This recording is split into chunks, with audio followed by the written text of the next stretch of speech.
Bonjour à tous. Aujourd'hui, nous allons faire le tuto de la veste Nadège. Nadège, c'est une veste col smoking ou col châle. Elle est assez cintrée. On va la faire dans un lin viscose des coupons de Saint-Pierre. Donc la première étape est d'assembler endroit contre endroit les dos par la couture de milieu dos. On ouvre la couture au fer. Sur l'envers des devants, on trace la pince en se servant de l'indication sur le patron qui vous indique le sommet de la pince. On plie le long de la découpe et on va piquer du bas de la veste jusqu'à la pointe des seins. On assemble endroit contre endroit le devant avec le petit côté et on ouvre les coutures au fer. On assemble endroit contre endroit le petit côté avec le dos et on ouvre la couture. On assemble également le dos avec les devants par la couture d'épaule. On ouvre la couture. Sur l'encolure, sur l'envers, on va tracer les valeurs de couture.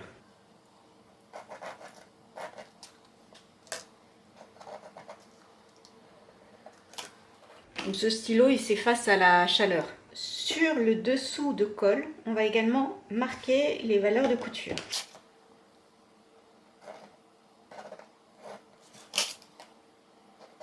Le dessous de col a été entoilé. Pour entoiler un morceau, on prend un rectangle de tissu dans lequel tient la pièce à entoiler.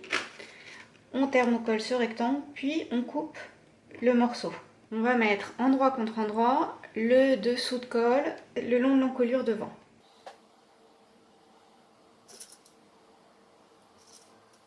Je mets mon épingle à l'intersection des coutures et sur l'encolure, je vais chercher l'intersection de la couture également.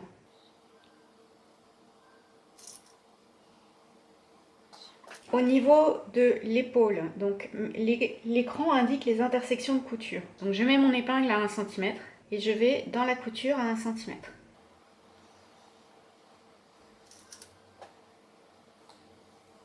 Et on va épingler tout autour de l'encolure. À ce niveau-là, quand je vais piquer, je pique toute mon anglaise. Au niveau de l'intersection des coutures, je laisse mon aiguille en position basse, je pivote et je pique l'encolure. On crante les angles et les arrondis.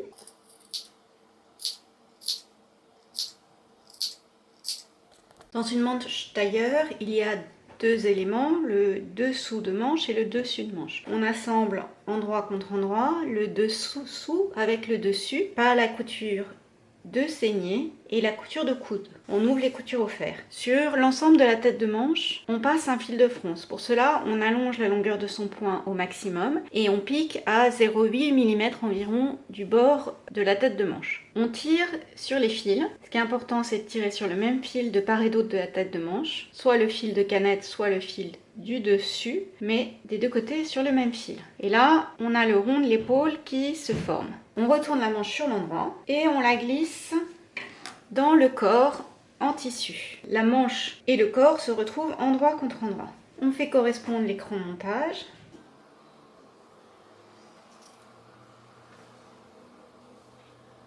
L'écran indique les intersections de couture. Donc, on met son épingle à 1 cm et on va chercher le cran à 1 cm.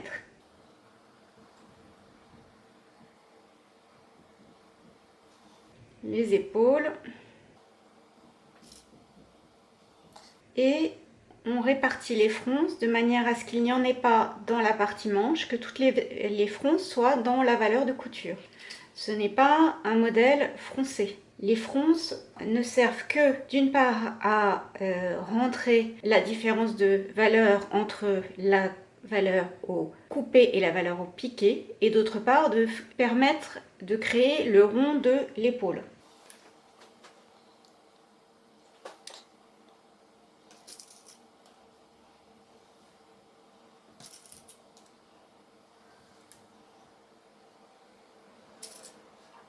Et on pique tout autour de l'emmanchure. Donc, les fronces sont dans la valeur de couture. Donc là, on les voit. Mais elles ne sont pas sur l'endroit de la manche. Le corps en tissu est terminé. On va s'occuper de l'intérieur de la veste. On plie endroit contre endroit la doublure dos par son milieu dos. Sur 2-3 cm, sur le haut et sur le bas, on pique en vertical à 1 cm du bord. Ça permet de créer le pli des anses. On assemble endroit contre endroit le petit côté avec le profil et on ouvre la couture au fer. On assemble endroit contre endroit le petit côté au dos. On ouvre la couture.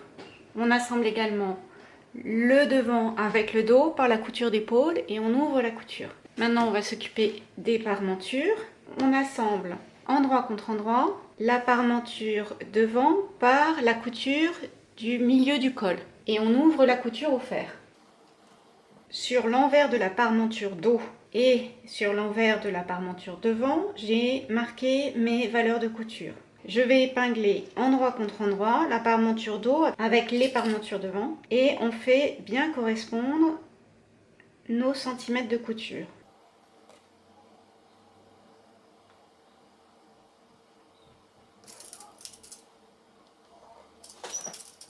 Je mets mon épingle à l'intersection des coutures et je vais chercher l'intersection des coutures de la parmenture dos.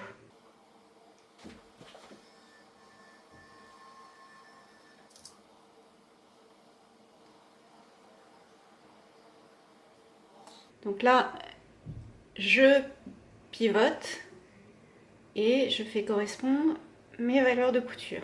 Je vais piquer dans un premier temps jusqu'au croisement des coutures. Je laisse mon aiguille en bas et je pivote. Je fais l'encolure dos. Je fais pareil ici. Je pique jusque là. Je mets mon aiguille en position basse. Je pivote et je fais l'autre couture. On assemble la parmenture devant avec la parmenture dos par la couture d'épaule, puis la couture d'encolure, puis de nouveau la couture d'épaule. Donc on a marqué les valeurs de couture au crayon. On va piquer endroit contre endroit la couture d'épaule. On laisse l'aiguille en position basse. On pivote.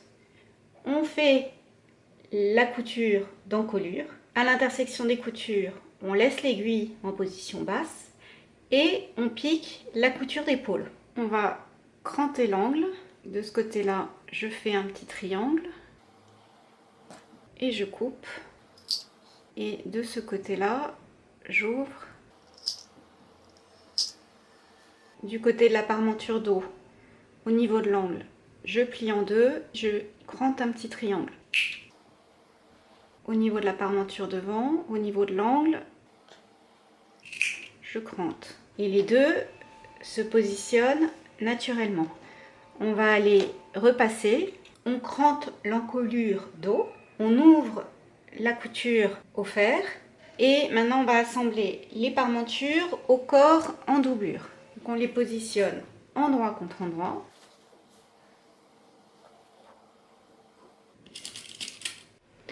On assemble endroit contre endroit les parmentures avec le corps en doublure. On fait bien correspondre les coutures d'épaule, le milieu dos et de nouveau les coutures d'épaule. Pour les manches en doublure, c'est exactement pareil que pour les manches en tissu. On assemble endroit contre endroit le dessous de manche avec le dessus de manche par la couture de coude et la couture de saignée. On passe un fil de front sur la tête de manche. La seule différence, c'est qu'on laisse une ouverture d'une quinzaine de centimètres sur une des manches pour pouvoir retourner la veste sur l'endroit. On retourne la manche sur l'endroit et on la glisse dans le corps en doublure et on épingle tout autour de l'emmanchure et on pique en ayant la manche vers soi de manière à avoir les fronces dans la valeur de couture. Maintenant, le corps en tissu et le corps en doublure sont finis, donc on va les assembler endroit contre endroit. On assemble endroit contre endroit le corps en tissu avec le corps intérieur. On fait bien correspondre les milieux dos, le cran entre le dessous de col et le devant et la parmenture devant. Donc pour cela, on met son épingle à 1 cm au niveau du cran et on va dans la couture.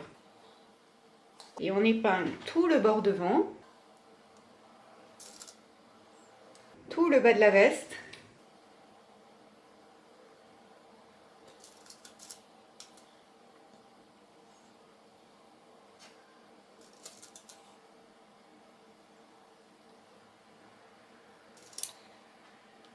Et on va piquer tout le bas,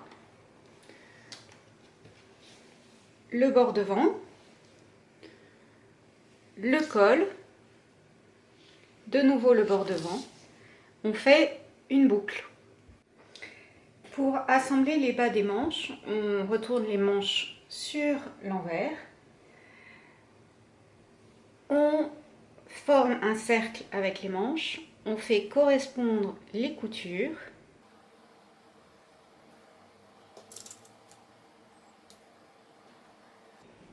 On épingle tout le bas des manches.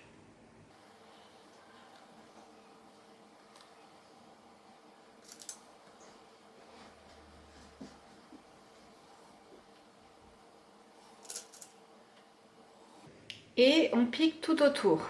Voilà ce que ça donne. Donc on fait un cercle et on pique le bas des manches.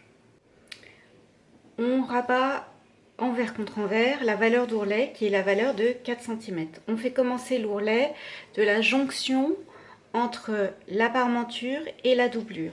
Cette partie-là de l'ourlet, on ne s'en occupe pas, il va se positionner naturellement lorsque l'on retournera la veste sur l'endroit. Donc on fait un ourlet de 4 cm, soit à point invisible, soit avec un thermocollant double face. Si vous cousez avec un point invisible, faites bien attention à ne prendre que les 2 épaisseurs de tissu et pas prendre la doublure dans votre couture. Donc on fait un ourlet de 4 cm sur le bas de la veste et sur le bas des manches. On va positionner les épaulettes. Alors les épaulettes que j'utilise, il y a un petit point au milieu pour indiquer la ligne d'épaule. Lorsque l'on plie le long de cette ligne d'épaule, la partie courte c'est la partie devant et la partie longue c'est la partie dos. On épingle l'épaulette sur la couture d'emmanchure.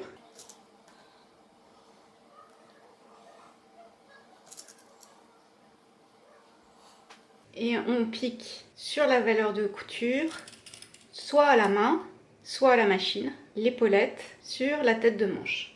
Avant de retourner, il faut également bloquer le col au niveau de l'encolure. Donc on met le milieu dos du col sur le milieu dos de la veste. Donc on a le dos, le dessous de col, la parmenture devant et la parmenture dos. Et on pique ces 4 épaisseurs à 0,8. Donc de la couture d'épaule entre la parmenture devant et la parmenture dos, donc de là à là. Donc sur une vingtaine de centimètres, on pique les 4 épaisseurs ensemble. On croque les angles.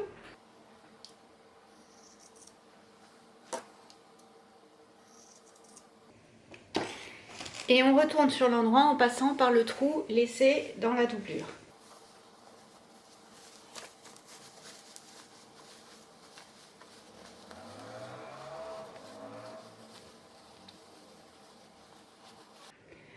Voilà ce que donne l'ourlet.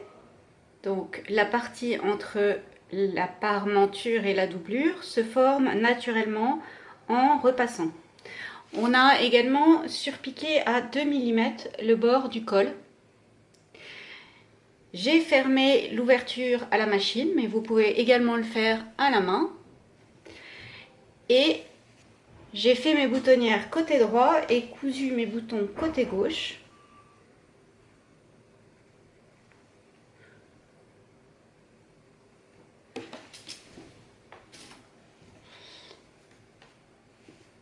Et la veste est terminée.